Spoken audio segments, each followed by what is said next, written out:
అందరికీ నమస్కారం. Welcome to healthy conversations with iTree media. నేను మీ ఝాన్సీ. సో ఈరోజు మనతో ఉన్నారు చిట్టిబొట్ల మధుసూదన్ శర్మ గారు, MD in Ayurveda. So constipation problems, మలబద్ధకం, అంటే ఎవరైనా ఒకసారి డిస్కస్ చేయడానికి ఇది ఆడ్గా కానీ ఇబ్బందిగా కానీ ఉండొచ్చు. బట్ మలబద్ధకం సమస్య ఉన్నప్పుడు 80% మనకు వచ్చే డిసీజెస్ అన్నీ కూడా దాని చుట్టూనే ఉంటాయి, అంటే దానివల్లే వస్తాయట. మరి ఈ మలబద్ధక సమస్య నుంచి బయటపడాలంటే మనం ఏం చేయాలి? పిల్లల్లో చాలా ఎక్కువగా చూస్తుంటాము, పెద్దవాళ్ళలో కూడా ఫ్రీ మోషన్ అవ్వకుండా చాలా ఇబ్బంది పడుతూ ఉంటారు. సో దీనికి ఒక చక్కని పరిష్కారాన్ని అడిగి తెలుసుకుందాం. నమస్తే అండి. నమస్తే. సో మలబద్ధక సమస్య ఉన్నప్పుడు ఫ్రీ మోషన్ అవ్వాలన్నా కానీ లేకపోతే దాని నుంచి బయటపడాలి అంటే ఏం చేయాల్సి ఉంటుంది? సో ఈ రోజుల్లో 90% మందికి పైనే మలబద్ధక సమస్య ఉందని చెప్పేసి తీసుకునే ఫుడ్ అలాంటిది. ఎగ్జాక్ట్లీ. సో దీని గురించి మన ప్రేక్షకులకు కాస్త అవగాహన కల్పించిన తర్వాత ఫార్ములా కూడా చెప్తానమ్మా. చాలా మంది ఫార్ములా కోసం ఎదురు చూస్తుంటారు, కానీ ఈ అవగాహన అని మాకు అవసరం లేదనుకుంటారు. కొంచెం అందరికి తెలిసి ఉండడం మంచిదమ్మా. సో ఈ రోజుల్లో కొంతమంది రోజు మోషన్ పోతుంటారు. వాళ్ళు ఏమనుకుంటారంటే నాకు రోజు మోషన్ అవుతుంది కదా, నాకు మలబద్ధక సమస్య లేదని అనుకుంటారు. కొంతమంది ఏం చేస్తారు, 2 రోజులకు ఒకసారి మోషన్ పోతుంటారు.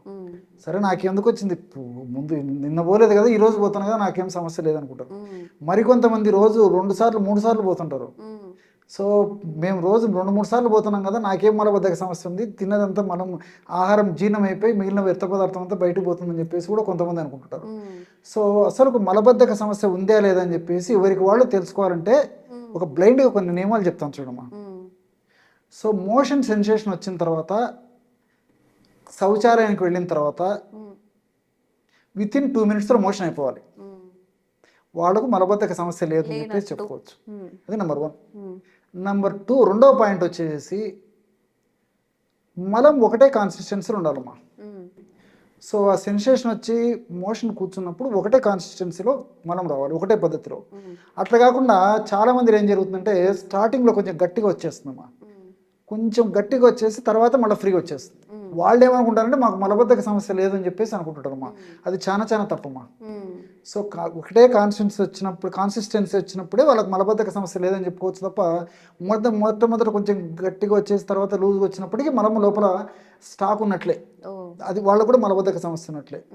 రెండవది ఏంటంటే కొంతమందికి మోషన్కి వెళ్ళిన తర్వాత కాస్త ముక్కుతే కానీ రాదు, ఒక్కసారి అది రావడం స్టార్ట్ అయితే ఇంకా ఫాస్ట్గా వచ్చేస్తుంది, వాళ్లకు మలబద్ధక సమస్య ఉన్నట్లే. ఇంకొక పాయింట్ ఏంటంటే ఇంతకుముందే చెప్పినట్లు కొంతమంది రోజుకు 2-3 సార్లు మోషన్ పోతుంటారు మా. సో మోషన్ పోయినప్పుడంతా ఏదో నాకు పోతుందిలేమో అనుకుంటారు తప్ప లోపలంగా మిగిలిపోయి సారికింత పీరియడికల్గా బయటకు వస్తుంది. కాబట్టి మలం అంతా వాళ్ళకు కూడా లోపల పేరుకొని పోయి అలాంటి వాళ్ళలో కూడా ఈ మలం దుర్వాసన రావడము, కడుపు నొప్పి వచ్చి మోషన్ రావడము, అదేవిధంగా మలం ఒక్కొక్కసారి గట్టిగా రావడం, ఒక్కొక్కసారి లూజ్గా రావడం, ఇలాంటివన్నీ కూడా లోపల మనం ఎక్కువసేపు నిలువ ఉండడం వల్ల కలుగుతుంటాయి అమ్మా. వాళ్లకు మలబద్ధక సమస్య ఉన్నట్లే. సో ఇలాంటి వివిధ రకాలైనటువంటి పరిస్థితులు ఉన్నటువంటి వాళ్ళందరూ కూడా మలబద్ధక సమస్య ఉన్నటువంటి వాళ్ళేమా. ఇంకోటి వీటికంటే మరీ ముఖ్యంగా అందరూ తెలుసుకోవాల్సింది ఏంటంటే మలబద్ధక సమస్య ఉందా లేదా అని చెప్పేసి వాళ్ళు గుర్తెరగాలంటే వాళ్ళకే వాళ్ళు ఎలాంటి మెడికల్ ఎయిడ్ తర్వాత ఎవరి సలహా లేకుండా వాళ్ళకే వాళ్ళు తెలుసుకోవాలా. అంటే నాకు మలబద్ధక సమస్య ఉందే లేదా, నాకు కాన్స్టిపేషన్ సమస్య ఉందే లేదా అని తెలుసుకోవాలంటే మోషన్కి వెళ్ళినప్పుడు మోషన్ మొదట రావాలా, నెక్స్ట్ యూరిన్ రావాలమ్మా. మీరు చాలామందిని గమనించుంటారు, చాలామంది వాళ్ళ అబ్జర్వేషన్లో వాళ్ళ దైనందిన జీవితంలో మోషన్ పోయినప్పుడు గమనించి ఫస్ట్ యూరిన్ వచ్చేస్తుంది, తర్వాత మోషన్ వచ్చేస్తుంది. సో అది మలబద్ధక సమస్య అన్నట్లు. చిన్న టిప్స్ అమ్మా, చాలా మంది తెలియవు ఇవన్నీ. సో ఇవన్నీ నేను చెప్పేసరికి మరి ప్రేక్షకులు కూడా 190% మంది అన్ని ఉంటాయి, అన్ని ప్రాబ్లమ్స్ ఏదో ఒకటి ఉంటుంది. అందుకే నేను మొదట్లోనే చెప్పాను 190% మందికి మలబద్ధక సమస్య ఉంటుందమ్మా అని చెప్పాను, సూక్ష్మంగా చెప్పేశాను. సో మరి ఈ మలబద్ధక సమస్య ఉండడం వల్ల మలబద్ధకం సమస్త రోగవర్ధకం, అన్ని జబ్బులకు ఇదే కారణభూతమైపోతుంది. కొత్త జబ్బులు వస్తుంటాయి, ఉన్న జబ్బులు త్వరగా తగ్గవు. దీనికి తోడేంటే మానసికపరమైన ఇబ్బందులు కూడా జరుగుతాయి. కోపము, చికాకు, విసుగు, ఏ పని మీద ఆసక్తి లేకపోవడము, నిద్ర లేకపోవడము, ఇలాంటి మానసికమైనటువంటి ఇబ్బందులు కూడా కలిగేటువంటి పరిస్థితి ఏర్పడుతుంది. దైనందిన జీవితంలో చేసేటువంటి పనులు కూడా చాలా ఉత్సాహంగా చేయలేరమ్మా ఈ మలబద్ధక సమస్య ఉంటాయి. సో ఇలాంటి అనేక రకాలైనటువంటి సమస్యలు ఈ మలబద్ధక సమస్య వల్ల శారీరకంగా ఇబ్బందులు పడడమే కాకుండా దాని యొక్క ప్రభావం మనసు మీద కూడా పడుతుంది. మరి క్షేమదాయకమైనటువంటి ఔషధాల గురించి మనం ఆలోచించినట్లయితే వేలాది లక్షలాది మందులు ఈ యొక్క ఔషధాలు ప్రకృతి సిద్ధమైనటువంటి ప్రకృతిలో దొరికేటువంటి అనేక రకాలైనటువంటి ఔషధాలు మన మహర్షులు ఆయుర్వేద వైద్య విధానంలో చెప్పడం జరిగిందమ్మా. వాటిలో అందరూ వాడుకోదగ్గ దివ్యమైనటువంటి ఖచ్చితమైనటువంటి రిజల్ట్ ఇచ్చేటువంటి ఒక ఫార్ములా చెప్తాను చూడండి అమ్మా. చిన్న పిల్లల నుంచి పెద్దల వరకు వయస్సుతో నిమిత్తం లేకుండా స్త్రీ పురుష తారతమ్యం లేకుండా అందరూ వాడుకోదగ్గ అద్భుతమైనటువంటి ఔషధాన్ని చెప్తాను చూడండి. సో దీనికి చాలా సులువైనటువంటి ఔషధమ్మా. గులాబీ రేఖల పొడి ఒక 75 గ్రాములు తీసుకోవాలి. గులాబీ రేఖలమ్మా, మనకి గులాబీ రేఖల పొడి మార్కెట్లో దొరుకుతుంది. గులాబీ రేకులు కూడా మనం ఇంట్లో తెచ్చుకొని ఎండించేసేసి పౌడర్ తయారు చేసుకొని వాడుకోవచ్చు, ఎలాగైనా పర్లేదు. సో ఫ్రెష్గా తయారు చేసినటువంటి గులాబీ రేకులకైతే పవర్ బాగుంటుందమ్మా పొడి. ఏదో 6 నెలలు సంవత్సరము ఇలా లేట్ అయ్యే కొద్దీ 5-6 నెలలు 3 నెలలు దాటిన తర్వాత ఈ విధంగా గులాబీ రేఖల పొడి ఒకసారి పౌడర్ తయారైన తర్వాత రోజులు గడిచే కొద్దీ దాని పవర్ తగ్గిపోతుంది. కాబట్టి ప్రామాణిక కంపెనీ వాళ్ళు తయారు చేసేటువంటి ఫ్రెష్గా తయారు చేసేటువంటి రోజా పూల పొడి దొరికితే తెచ్చుకొని వాడుకుంటే సరిపోతుంది. అలా కనుపక్షంలో మనసుంటే మార్గం ఉంది కాబట్టి మనకే మనం తయారు చేసుకోవాలి. రోజా పూల పొడి 75 గ్రాములు తీసుకోవాలి. అట్లా రెండవది నేను అనేక కార్యక్రమాలు కూడా చెప్తుంటానమ్మా, సునాముఖి పొడి. సునాముఖి ఆకులు ఎండినటువంటివి మార్కెట్లో దొరుకుతాయి. ప్రామాణిక కంపెనీ వాళ్ళు తయారు చేసేటువంటి పొడి మార్కెట్లో దొరుకుతుంది. ఆకులు తెచ్చుకొని మిక్సీలో వేసేస్తే ఈజీగా పౌడర్ అయిపోతుంది. ఆ సునాముఖి ఆకు పొడి ఒక 25 గ్రామ్స్ తీసుకోవాలి. సైంధవ లవణం, రాక్ సాల్ట్ మనకు ఈజీగా పౌడర్ అయిపోతుంది. మార్కెట్లో పొడి దొరుకుతుంది, గడ్డలు దొరుకుతాయి. సైంధవ లవణం పొడి ఒక 10 గ్రాములు తీసుకోవాలి. ఈ 3 పదార్థాలను కలపడం వల్ల బ్రహ్మాండమైనటువంటి అందరికీ ఉపయోగపడేటువంటి మోషన్ ఫ్రీగా అయ్యేందుకు కావాల్సినటువంటి ఔషధం రెడీ అయిపోయినట్లే. దీన్ని ఒక గాజు సీసాలో నిల్వ ఉంచుకొని రోజు రాత్రిపూటమ్మా, పరిస్థితి మరీ తీవ్రంగా ఉండి మలబద్ధక సమస్య మరీ ఎక్కువగా ఉంటే కొన్నాళ్ల పాటు 1 టీ స్పూన్ పౌడరు అంటే 5 గ్రాముల పౌడరు 1 కప్పు గోరువెచ్చని నీళ్ళలో తాగి పడుకుంటున్నారు రోజు. సమస్య తీవ్రత తగ్గిన తర్వాత 1/2 టీ స్పూన్ సరిపోతుందమ్మా. కొత్తలో కావాలంటే 1 టీ స్పూన్ వాడుకోవచ్చు, తర్వాత 1/2 టీ స్పూనే సరిపోతుంది. లేదా అవసరాన్ని బట్టి కొన్నాళ్ల పాటు ఈ విధంగా 1 టీ స్పూన్ వాడుతూ పరిస్థితి అదుపులోకి వచ్చిన తర్వాత 1/2 టీ స్పూన్ వాడితే సరిపోతుంది. అది తీవ్రంగా మలబద్ధక సమస్య ఉన్నటువంటి వాళ్ళలో. మరి మలబద్ధక సమస్య ఆవరేజ్గా మధ్యస్థంగా ఉన్నటువంటి వాళ్ళైతే ఒక 1/2 టీ స్పూన్ సరిపోతుందమ్మా. 1/2 టీ స్పూన్ అంటే ఇంచుమించు 2.5 నుంచి 3 గ్రాములు 1 కప్పు గోరువెచ్చని నీళ్ళలో కానీ కాచిచల్లార్చినటువంటి నీళ్లు కానీ గది ఉష్ణోగ్రత ఉన్నటువంటి నీళ్ళలో కలిపి తీసుకుంటే సరిపోతుందమ్మా. సో ఈ యొక్క ఔషధం తీసుకోవడం వల్ల ఉదయం పూట సెన్సేషన్తో మెలకు వచ్చేస్తుందమ్మా. దీని యొక్క ప్రత్యేకత అంటే తీసుకున్నటువంటి మొదటి రోజే దీనిలో ఉన్నటువంటి ఔషధ గుణాలు, రసాయన తత్వాలు జీర్ణ వ్యవస్థ మీద పనిచేసి ప్రేగుల కదలికలను పెంచేసేసి ఉదయం ఆ సెన్సేషన్తోనే మెలకు వచ్చేటువంటి పరిస్థితి ఏర్పడుతుంది అనమాట. అంత అద్భుతంగా పనిచేస్తున్నాం ఇది. సో ఈ విధంగా కొన్నాళ్ల పాటు క్రమం తప్పకుండా వాడేసి ఆపేసి కొన్ని జాగ్రత్తలు తీసుకోవడం వల్ల మరలా ఈ సమస్య పునరావృతం కాకుండా ఉంటుంది. సో పిల్లల విషయంలో వచ్చేసరికి ఇప్పుడు నేను చెప్పినది పెద్దల డోస్ అమ్మా. చిన్నపిల్లలకి ఇంత డోస్ పనికిరాదు.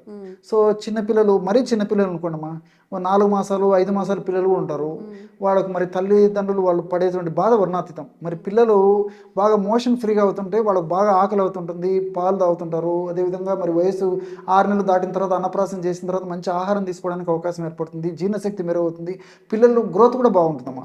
సో ఎప్పుడైతే మోషన్ సరిగా కాదో పిల్లలు మరి కోపము, విసుక్కోవడము, చికాకు పడము, మొండికి పడము, ఏడవడం ఇలాంటివన్నీ చేస్తుంటారు. ఆకలి ఉండదు, బాడీ యాక్టివ్గా ఉండదు. సో మరి అలాంటి చిన్నపిల్లలకి జస్ట్ ఒక 3 చిటికెలు లేదా 4 చిటికెలమ్మా. చిటికంటే పించ్ 3 లేదా 4 చిటికెలు వయస్సును బట్టి వాడు ఉన్నటువంటి వెయిట్ను బట్టి 3-4 చిటికెల ప్రమాణంతో మొదలు పెట్టేసేసి రోజు రాత్రిపూట తేనెతో రంగరించి ఇచ్చేయడం వల్ల రోజు ఒకసారి ఫ్రీగా మీరు ఎమోషన్ అయిపోతుంది చిన్నపిల్లలకి. సో చిన్నపిల్లలకి వయస్సును బట్టి ఆ విధంగా 3-4 చిటికెలు మొదలు పెట్టేసి వయస్సు పెరిగే కొద్దీ కాస్త డోస్ పెంచి వాడుకోవచ్చు. సో పెద్దలైతే నేను చెప్పినట్లు 1/2 టీ స్పూన్ నుంచి 1 టీ స్పూన్. మరి ఈ మలబద్ధక సమస్య మళ్ళా పునరావృతం కాకుండా ఉండి దీర్ఘకాలం పాటు ఎలాంటి ఇబ్బంది లేకుండా ఉండాలంటే ఫైబర్ ఫుడ్ బాగా తీసుకోవాలి. ఫైబర్ ఎందులో ఎక్కువ ఉంటుంది, ఆకుకూరలు, కూరగాయలు, అదేవిధంగా డ్రై నట్స్, అదేవిధంగా ఫ్రూట్స్, ఇలాంటి వాటిల్లో ఫైబర్ బాగా ఉంటుంది కాబట్టి ఫైబర్ బాగా తీసుకుంటున్నారు. తర్వాత ద్రవరూపమైన ఆహారం ఎక్కువగా తీసుకోవాలి. ముఖ్యంగా నీళ్లు రోజు 3 నుంచి 5 లీటర్ల వరకు వయస్సును బట్టి, సీజన్ను బట్టి, ఆరోగ్య పరిస్థితిని బట్టి, ఇతర అనుబంధ లక్షణాలను బట్టి రోజు 3 నుంచి 5 లీటర్ల వరకు కాస్త నీళ్లు తాగాలమ్మా. ఓకే. ఏదో డాక్టర్ గారు చెప్పారని చెప్పేసి ఒకటేసారి లీటర్ నీళ్లు తాగేసి ఊరుకుంటే వీలు కుదరదమ్మా. కాస్త కొద్దిసేపు ఆగిన తర్వాత ఒక గ్లాస్ నీళ్లు, కొద్దిసేపు ఆగిన తర్వాత ఒక గ్లాస్ నీళ్లు, ఆ విధంగా తాగుతుండాలమ్మా. ఈ విధంగా చేస్తూ సమయానికి ఆహారం తీసుకుంటుండాలి. ఇలాంటి చిన్న జాగ్రత్తలు తీసుకోవడం వల్ల మరలా ఈ సమస్య పునరావృతం కాకుండా ఉంటుంది. ఓకే సార్, ఇప్పుడు ఎవరైనా కానీ మీరు చెప్పిన విధానంలో తయారు చేసుకోలేకపోవచ్చు, ఏదైనా ఇన్స్టాంట్గా బయట కొనుక్కొని వాడుకునేవి ఏవైనా ఉన్నాయా? బయట దొరికేవి ఉన్నాయమ్మా, చెప్తాను చూడమ్మా. ఇందులో 2 పౌడర్స్ అమ్మా. అవిపత్తికర చూర్ణం, బాగా మన ప్రేక్షకులంతా నిదానంగా రాసుకుంటే, ఎందుకంటే చాలా మంది అవస్థ పడుతుంటారు కాబట్టి మంచి ఫార్ములా చెప్తాను చూడమ్మా. అవిపత్తికర చూర్ణం మార్కెట్లో దొరుకుతుంది, అదొక 100 గ్రాములు తీసుకోవాలి. అట్లా త్రిఫల చూర్ణం, అది మార్కెట్లో దొరుకుతుంది, 50 గ్రామ్స్ అది కలిపేసేయాలమ్మా. సో అవిపత్తికర చూర్ణం 100 గ్రాముల్లో 50 గ్రామ్స్ త్రిఫల చూర్ణం కలుపుకోవడం వల్ల బ్రహ్మాండమైనటువంటి మోషన్ ఫ్రీగా అయ్యేందుకు ఉపయోగపడేటువంటి ఔషధం రెడీ అయిపోతుంది. ఈ రెండేమ్మా, 2 మనకు మార్కెట్లో దొరికేవి. సో రోజు ఒక స్పూన్ పౌడర్ రాత్రి పూట పడుకునేటప్పుడు ఒక టీ స్పూన్, బాగా 5 నుంచి 6 గ్రాముల వరకు కూడా తీసుకోవచ్చు మా దీన్ని. ఒక కప్పు గోరువెచ్చని నీళ్ళలో కలిపి తీసుకోవడం వల్ల మరి ఉదయం పూట సెన్సేషన్తోనే మెలకు వచ్చేస్తున్నాం. సో ఆ విధంగానే వాడుకోవచ్చు. ఓకే. సో మీరు ఇంట్లోనూ తయారు చేసుకోవచ్చు అవిపత్తికల చూర్ణం, అలాగే త్రిఫల చూర్ణం, ఈ రెండింటిని. అవిపత్తికల చూర్ణం 100 గ్రామ్స్, ఈ త్రిఫల చూర్ణం 50 గ్రామ్స్ మిక్స్ చేసి పెట్టేసుకొని నిజంగా కాన్స్టిపేషన్ వల్ల వచ్చే డిసీజెస్ అన్నిటి నుంచి మీరు బయటపడాలి అనుకుంటే జస్ట్ ఒక స్పూన్ తాగేసి నైట్ పడుకునే ముందు గోరువెచ్చని నీళ్ళతో తాగేసి పడుకుంటే మీకు చాలా రిలీఫ్ వస్తుందట. ఇంతకన్నా ఈజీ మెథడ్స్ లేదా ట్యాబ్లెట్స్ వేసుకోవడం వల్ల అల్టిమేట్గా మనకి సైడ్ ఎఫెక్ట్స్ వస్తాయి. కాబట్టి ప్రకృతి పరంగా వచ్చే వాటిని మనం ఉపయోగించుకొని ఈ కాన్స్టిపేషన్ బాధ నుంచి బయటపడవచ్చు. తప్పకుండా ట్రై చేయండి. ఇంట్లో ఎవరైనా చిన్నపిల్లలు ఉన్నా కానీ వాళ్ళకు కూడా సార్ చెప్పినట్టుగా తేనెలో కల్పించినట్లయితే వాళ్ళకు కూడా చాలా రిలీఫ్ ఉంటుంది. ఇలాంటి బోర్డని అవేర్నెస్ కల్పించే వీడియోస్ మీకోసం చేస్తూ ఉంటాము మధుసూదన్ శర్మ గారితో. Thank you so much sir. నమస్తే. And for more videos, please subscribe to iDream. Please subscribe to iDream. Please subscribe iDream. And please subscribe to iDream. For more videos, subscribe to iDream. please like, share and subscribe to the channel. Congratulations, iDream. Subscribe to iDream. Subscribe to iDream. So subscribe to iDream Media. iDream ki iDream team andarki huge congratulations. Please subscribe iDream Media. Please subscribe to iDream. Subscribe iDream. Please subscribe to iDream. iDream అంటే నా కళల channel subscribe చేసుకున్న నోరు తిరుగుతలేదు, మీరైతే గంట గుర్తు కొట్టండి. For more such videos, please subscribe to iDream. Subscribe to iDream. Please subscribe to iDream. Please subscribe iDream Media. Please do subscribe to iDream. Please subscribe to iDream Media. For best entertainment and information, please subscribe iDream. And don't forget to subscribe to iDream.